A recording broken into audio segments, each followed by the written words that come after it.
see who moves through this group. With a win here, Harstem gets first place and Pult goes through in second. With a loss here, Reynor will move through in first place, I believe, and Harstem in second. So that's the two possibilities right now. I'm just trying to think what... Yeah, I think Reynor is definitely going to be on a worse map. Well, actually, yeah, Reynor... if Reynor wins 2-0, I guess he'd be on the same map score as Harstem. But then he wins the head-to-head, so yeah. But even if he wins 3-2-1, maybe Harstem still goes through in first place anyways, actually. No matter what happens, because I think he goes on map score before head-to-head. Anyways, we'll figure it out later. For now, it is True Esports Reynor to the bottom right, Invasion Esports Harstem to the top left, and we are on King Sejong for map number 1. Finally, we're going to see no Frozen Temple as map number 1, which is great, something a bit different. Let's see what Reynor is going to play. Obviously, he's a very counter-attack heavy player, he's a fast player, he runs all over the map with those Zerglings and Banelings and whatever else. Just runs everywhere and sees what he can get up to. Let's see the hatch pool opening. No gas just yet, so we'll see if he just goes into a fast third hatchery or what exactly his plan will be. Hello, puppy. What do you think is going to happen in this game? Oh. He doesn't really know, I don't think. I don't think he knows much about StarCraft. He's only a puppy. He's not been listening to the casts in the background for too long. He says he thinks Harstem's going to win, though. Alright, well, do let me know in the chat who you guys think is going to win this, guys.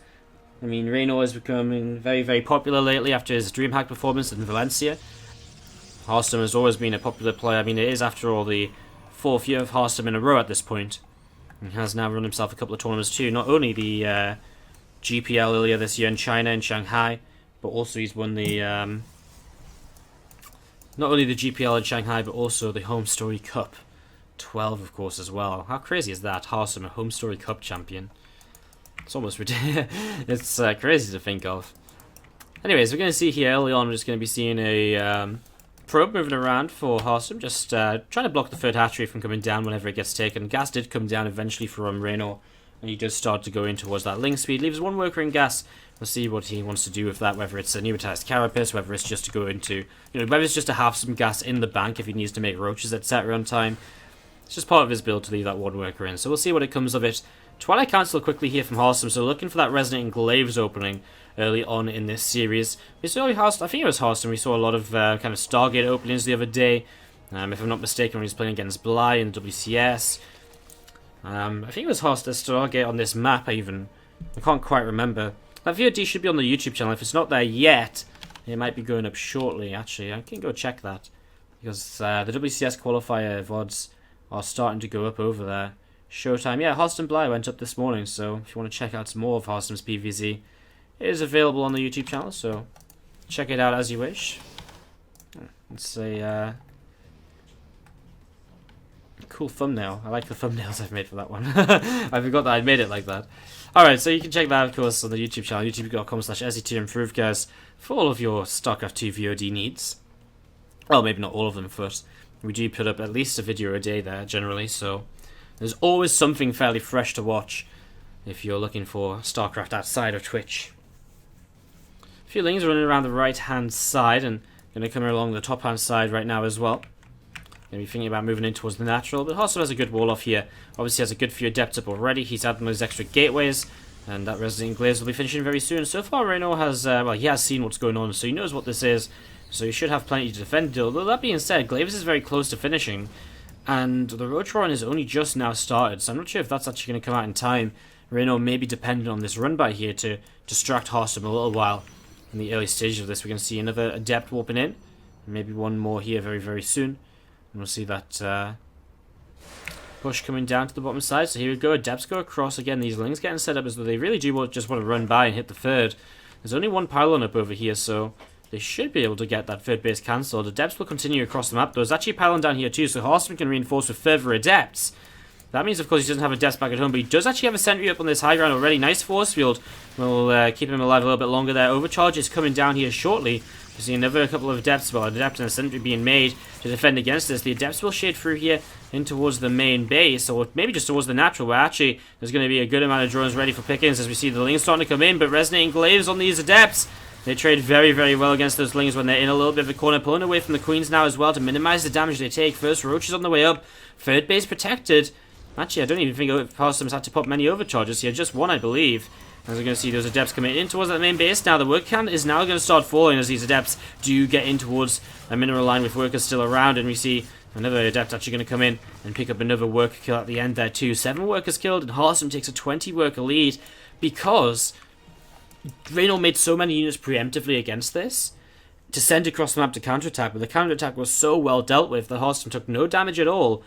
So he is really kind of rocking it right now in this game. Big counterattack going to be set up here from Reynor to clean out those adepts, making use of his lings and roaches, which he's already made, but more adepts are ready to go. There's sentries here as well. This is unlikely to get very much done, and I think Reynor realizes this as well, already pulling back with his zerglings. Whether he just wants to wait for the roaches to be here as well, or I don't know. I just don't think he's going to get much done with this at all. I mean, he runs over to the right-hand side. He might get the forge kill. But, I mean, there's an overcharge coming down to push that away as well. And still enough units to the left to push away those roaches if they try to come forward. There's an immortal and a few stalkers now being made. Very likely here that as the forge comes up, we'll see +1 starting as well as a blink upgrade. The next stage of this game probably being blink stalker sentry focused with some immortals mixed in there. That's the general way the meta has been rolling lately. Harstem still holding a significant worker lead right here. He will add on a cannon in towards the middle of these pylons just to help against those zerglings, which keep on being very annoying right now. Forge is actually maybe even going to go down as the roaches come over here as well. Do we see an overcharge? I don't think so. I don't think it's worthwhile because I think he knows the forge is already dead. So keeps the energy on the mothership core. It's a very mature decision out of Harstem, not just leaping at any sort of opportunity that arrives to sort of maybe get damage done. Keeps that overcharge for maybe a more important moment of the game. Still is pylon to the bottom side. If Harstem wants to attack and reinforce behind it, that's definitely something he could do. Of course, they're not going to be quick warp-ins, but they're going to be warp-ins nonetheless. That being said, his warp prism is on the way, and so very soon here, Harstem might have a bit of a better time against that anyway. 2 force fields were actually pretty badly placed initially, so third had to be brought in to fill the gap, but even then only catching 4 or 5 zerglings, compared to maybe being able to catch all with a couple of better placed Harstems. As we're going to be seeing these units just going to be coming in. Nice couple of force fields again. This time they were a little bit better and he catches the rest of those lings. However, that's now 6 force fields used just to pick off lings. He's got to be cautious that he just have enough force fields left for his attack across the map here. Looking to force more units out, keep that worker count of his opponent low. And also looking to, of course, at this point, punish the fact that his opponent has maybe been behind on workers throughout the game so far. Game 1 has definitely started to look to be going the way of Harstem as we see these stalkers coming across the map. The zealots, adepts, and sentries too. One immortal mixed in with this. We're going to see that overlord going down, and just going to be seeing that, well, this creep spread towards the front. Just going to be spreading out as well. Going to see a few units lifting up then to that war prism. Going to be pulling on over to this side and towards the natural expansion now. Zealots here cleaning out a few more lings, and just going to be seeing those adepts starting to clean out a, well, starting to clean out the mineral line. 10 and 11 workers killed. This is more damage by Harstem. 13, 14, 15 workers. There's no response to this. Where are the units? Non-existent? Are they just invisible? Like, I don't know. Roaches and Ravagers collecting at the front from Reynor, but not responding to that attack at all. 16 workers down, and once again in this game, Harstem finds himself in a significant work lead. Look at that! Resources lost tab. 3.3k to 1700. 12 adepts have been lost to 23 lings, 23 drones, sorry, 74 lings, and 3 overlords. What a game by Harstem so far. See that 4th hatchery now being taken to the left-hand side as adepts once again trying to see what they can get done. You'll be seeing these units moving out once again from Harstem, though, in towards the centre of the map. Cool. Archon's going to join up now as well. Where are those actually morphing in from? I'm not 100% certain where those Archons morphed in. They're not with the army. They're all the way back home, so it'll take a while to join up. Cleans a few Zerglings out, trying to head across the map. Again here, Reynor is just not looking great right now. Harstem looking fantastic to just take and confirm top spot in this group. I mean, we are talking about Harstem in a position where he's just looking fantastic today. He looked great against Pult. He looked fantastic against Kellerzer. Actually, he looked a little bit shaky against Kellerzer, right? He looked a little bit shaky against Kellerzer in game 1. He actually looked fantastic against Kellerzer, then he sort of threw the game a little bit, made a big mistake. In the other games, he looked very good, though. Ooh, well, that's not a fight he wants to take. Run right into those units with only half of his own army. That's the exact opposite of what he wants to do, as we see those lings doing a lot of damage, but again, Reynor's a little bit late to come back to them, and so they move away just a little bit too late here. A couple of workers going down. Where is that? Oh, DT is now coming into play as well, so Harstem continues to do damage around the map. Oh no, that's another 9 workers killed. Another 9 workers killed. We're going to see this DT is just going to be surrounded. Oh, he doesn't realize it's there. He goes towards the third base. Reynor's falling apart, guys. He really, really is. I mean, run towards the third base with the Overseer when he actually has the DT in vision of him. Finally, he kills one of those off. The other one's still in the main. As Harstem will once again make a push towards the 4th base now. A few Zergos over there get dealt with by the Zelt, another Robo, and Chrono boosting out Immortals.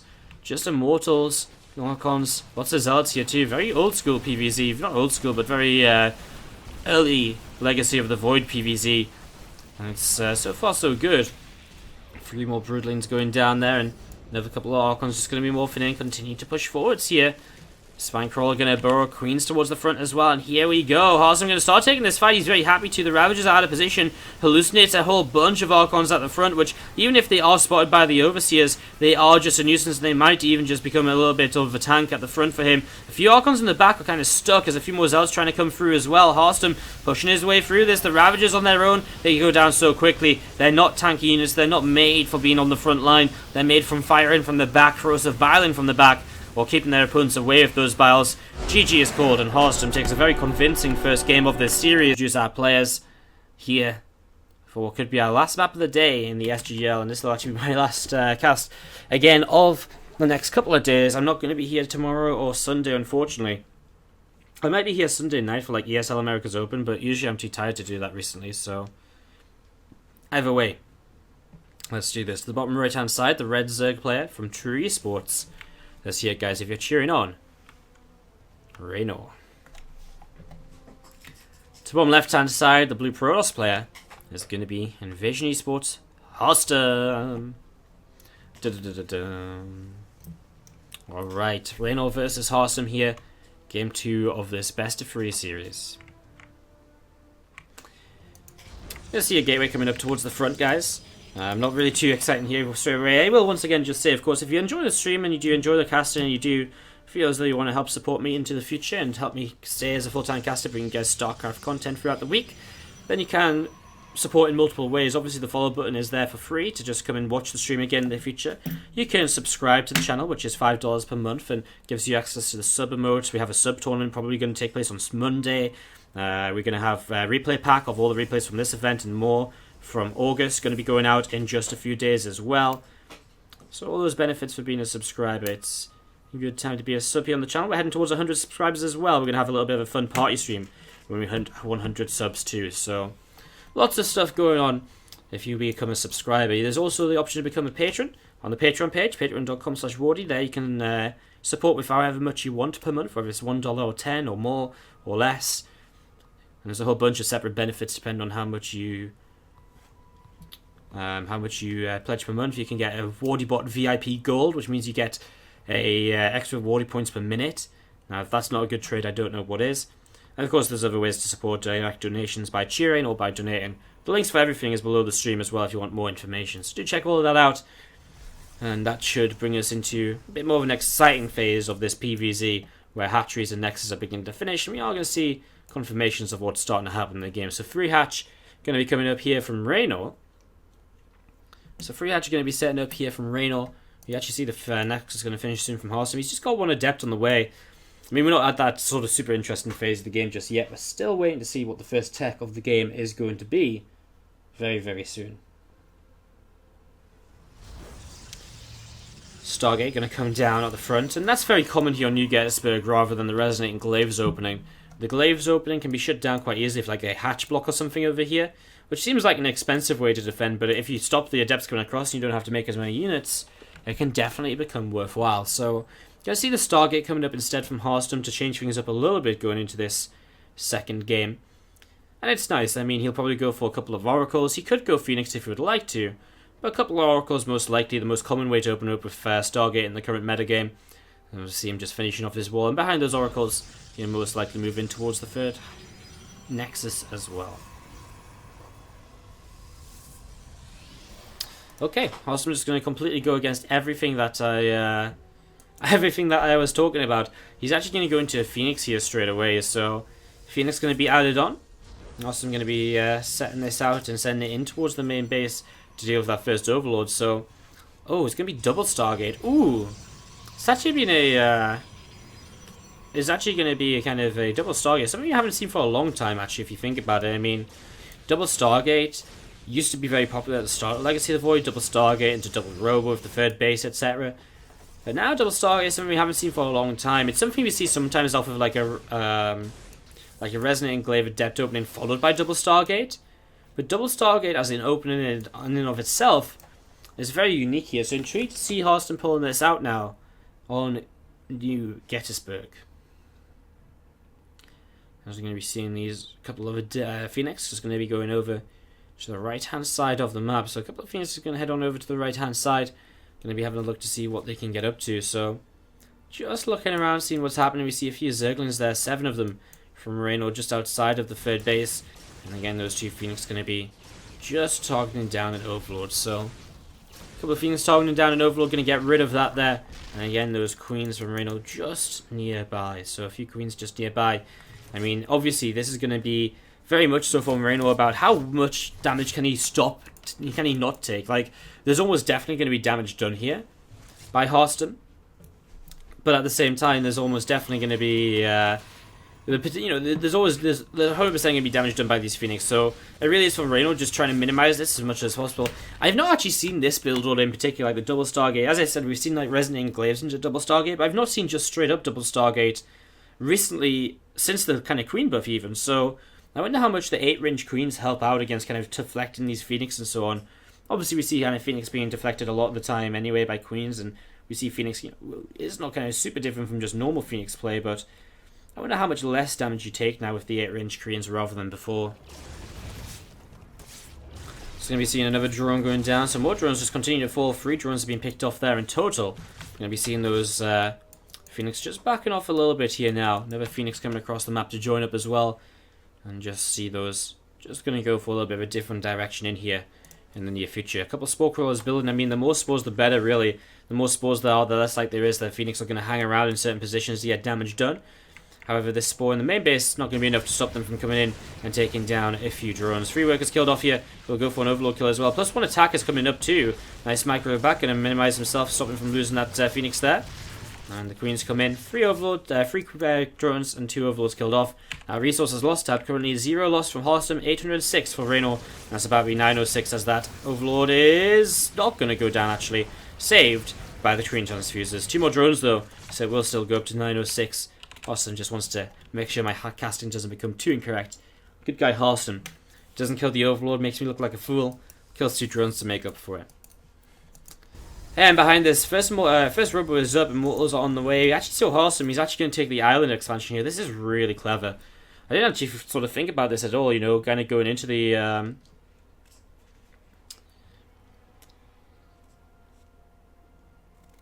Yeah, actually, I mean, going into this, I mean, it's really clever because the Phoenix are going to stop anything from really coming into position to attack that base, that island expansion. So Harstem sort of goes up to 3 bases without much pressure coming into him at all, while also harassing so well. So it's really, really nice play idea. And it's so far working out nicely as well. As he just comes back in, picks off another couple drones. Just looking around here for those Phoenix, another drone going down. And pulling away once again. So just pulling back here with those Phoenix. You're going to see a lot of Lingers coming up the top side of the map. So Reynor come through this top hand side and going to continue down in towards the natural expansion. A few Adepts sitting behind the wall here. Immortal going to be firing a couple of times as well. And some more Zerglings continue to come across. So more Lings coming across to this side. Just joining up together with everything right now. A few Phoenix up towards the top. It's actually split up the Phoenix a little bit, which is somewhat interesting. Loses 1 there. Is that his first loss of the game? It is indeed. So 1 Phoenix just flying into the Queens. He's the unlucky Phoenix to go down in this game. Still so many Lings out on the map from Reynor. I mean, I'm intrigued because Harstem's building into... He's building into Charge again. +1. Temple Archives or Archos. He's going to go like Charge out Immortal Archon once more. And here's Roaches coming up behind this. I imagine they're mostly going to be for Ravagers. Reynor has a lot of gas in the bank, and you don't generally go like Ling Roach. It's generally Ling Ravager because you're so gas, you're so the lings take up minerals but no gas, so you generally have a lot of gas go Ravagers, and the idea is if the lings surround units, then the Ravager corrosive bars become very, very powerful indeed. And the Ravager bars can also pop force fields, etc. to allow the lings to get better surrounds as well, so it's a good synergy between the units. So it's going to be Ling Ravager here. Of course, there are plenty of Queens up as well, as you're going to see.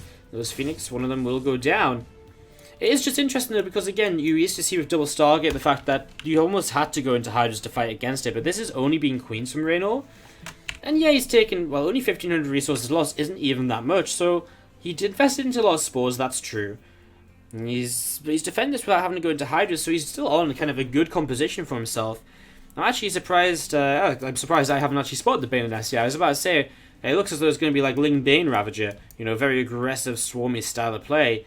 And it is going to be Ling Bane Ravager. I just completely missed the Bane and coming up, so it is going to be that sort of mass unit sort of play style. You're going to see Harstem takes the other expansion though on the island. This is the thing, Reynor is playing a super aggressive play style, where he's going to be looking for engagements out on the map, in the open, where he can surround from multiple angles. But, Reynor is just going to collect together for these Lings and Ravagers, and you know what? He's going to collect together these Lings and Ravagers, and he's not going to do anything with them, because all he can attack into is the natural expansion. There's not going to be any way in towards this phase. He's going to try and drop a Nidus down. I mean, obviously from Harstem it becomes very important, therefore, if there's a Nidus up, to deflect any vision in this sort of direction, to stop the Nidus from coming up here. I mean, cannons are being added on to stop that sort of stuff to some extent. How successful is it going to be? You just surround that fourth base from now. A couple more mortals on the way, Tempests on the way as well, currently building out those Stargates. Harstem very happy to just go late game here with his current setup. I wonder if, where's the Mothership Core? It's sat over here as well, so there's going to be overcharges too if a Nidus comes down in this location. Phoenix is still up to the top side from Harstem as well. And there's almost definitely going to be a Nidus here. How quickly does Harstem see this? Because the thing is, if Harstem can get over here and lift a bunch of units with the Phoenix, that would be somewhat useful. That would actually deny quite a bit here. As he actually flies through his Spore Crawler, loses one of the Phoenix now. He drops the overcharges preemptively. He's very ready to target this down. He's going to go down immediately. Queen doesn't get a chance to transfuse or anything.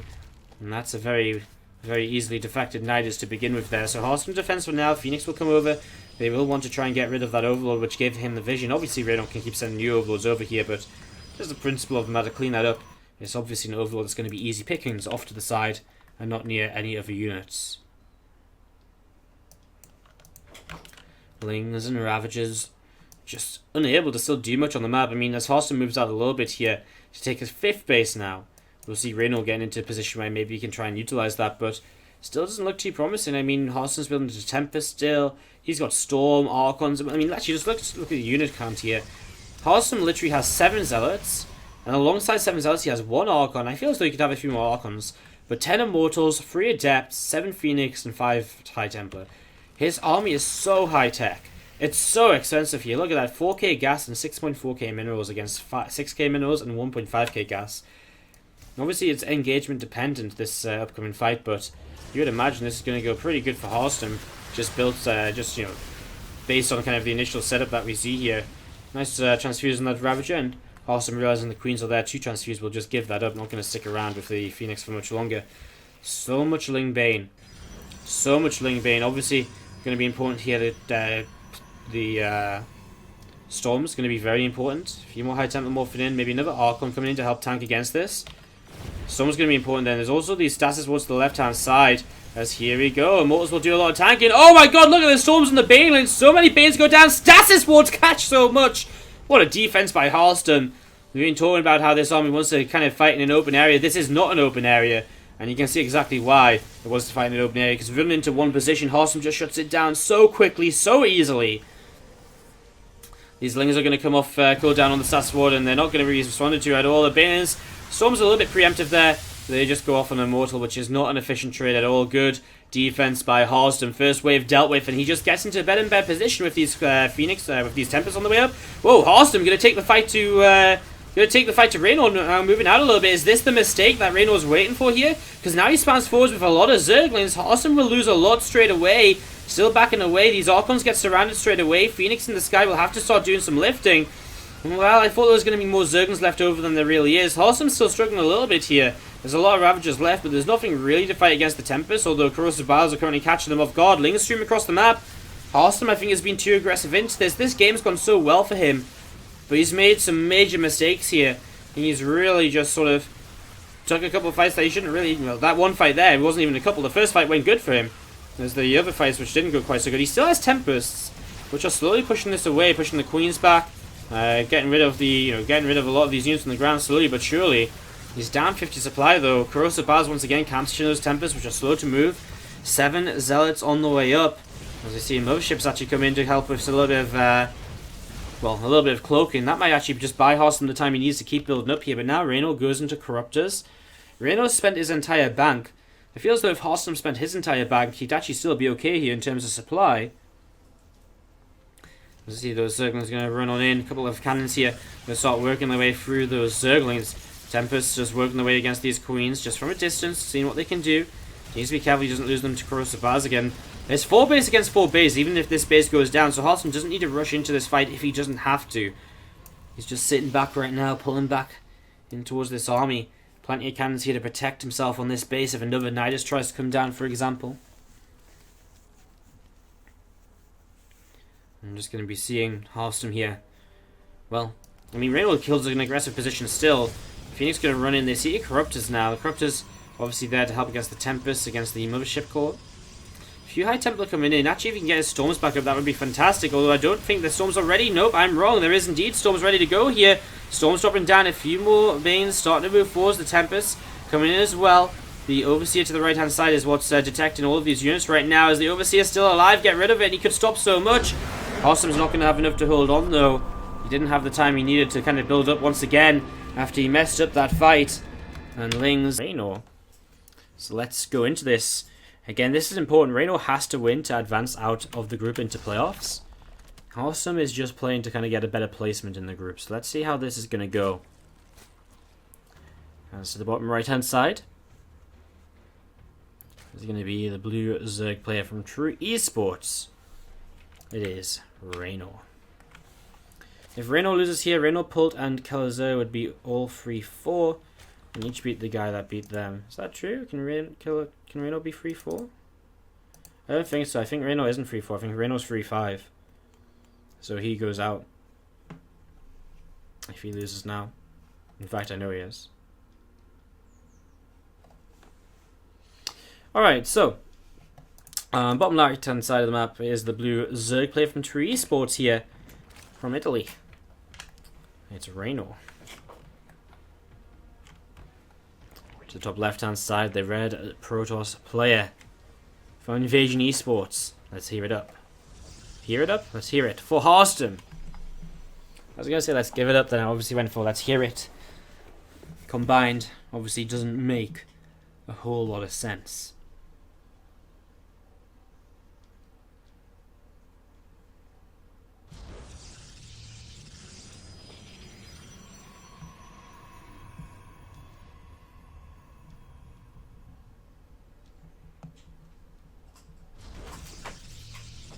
I just hate when you try and quickly type something on your phone and just every single letter starts to go wrong.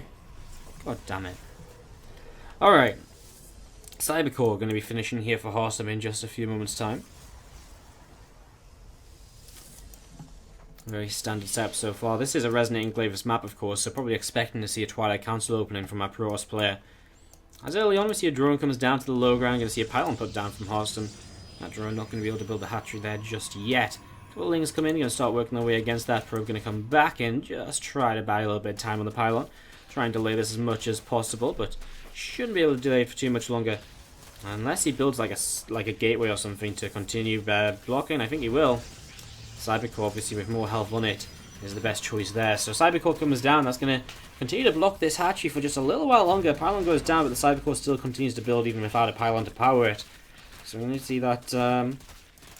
The Zerglings here just continue working their way in, just delays this for a bit longer. Harstem will still cancel this, so for Harstem, it's just a momentary investment where he'll get a lot of the money back from it. And with a lot of money coming back from it, this is of course quite nice, especially if you can actually stop the Adept, with the Adept stop the Lings from cleaning up. It's kind of funny that, I think in a way, kind of, Harstem realizes here that, or Reynor realizes that Harstem's going to cancel that anyway, and he does eventually, but it does delay that third hatchery for a lot longer than I think Reynor would have liked to have it delayed for. So, see if that comes back to hurt him here. And as we're going to be seeing that Adept just heading up towards top left-hand side of the map.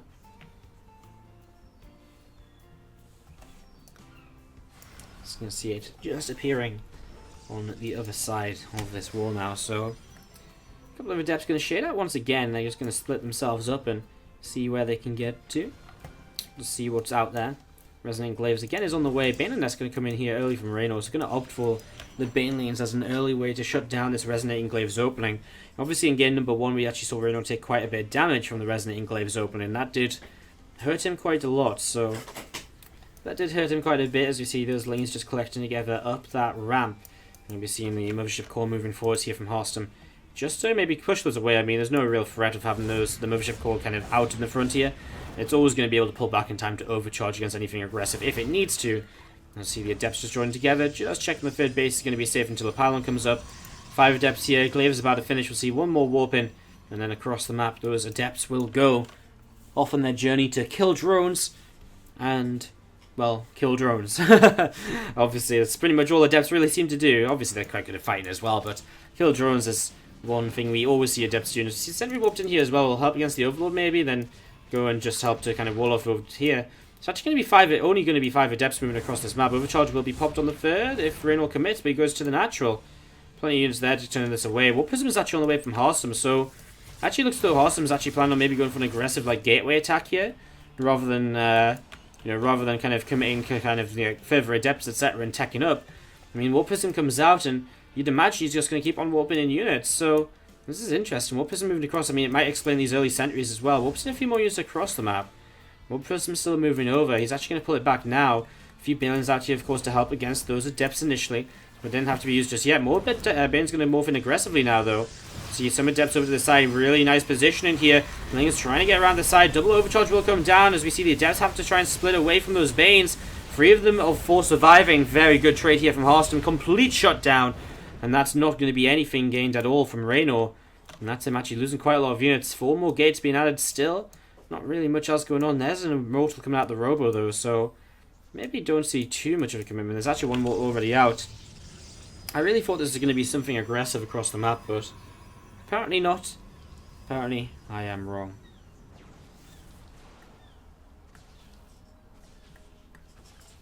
Yeah, I was talking about Harstem wanting to lose, so that pulled us out the tournament. But you forget that Harstem 2-0'd Pult today, looking very convincing while doing so, you know? Like, I'm pretty sure Harstem would rather have someone he 2-0'd than someone he... You know what I mean? Like, I don't know, like... I don't really agree with your guys' logic. Like, Harstem just 2-0'd Pult. I don't think it would be too worrying for him if Pult was to go through into the next stage of the tournament. Can't quite agree with that one. Anyways, big attack coming across here. Let's see if Reynor has enough, actually, because he's down 20 army supply already. I mean, single Adept will shade forwards. I mean, the problem with these Banelings is if the Adepts split up nicely enough, the damage taken from the Banes will be very minimal. Although, nice, he's actually going to go all the way towards the back, although he's actually taking a lot of damage while moving over there. Sentry's actually remaining alive as well, which is kind of nice. Those are expensive units, which you want for force fields and whatever else too. Nice force fields there, good example of why you want those alive. And now the Queens are taking damage in Harstem. How much can he get done with this? These Zerglings will continue to go down as well. Queen numbers are now really beginning to drop as they run out of transfuse energy. And so a few more Lings trying to come forwards here. Another Bane trying to morph in. But I think Harstem just has a little bit too much. Reynor has to type out and Harstem will go through in first place. And I do believe that puts Pult through in second place as well. Harstem with a 3-0 in this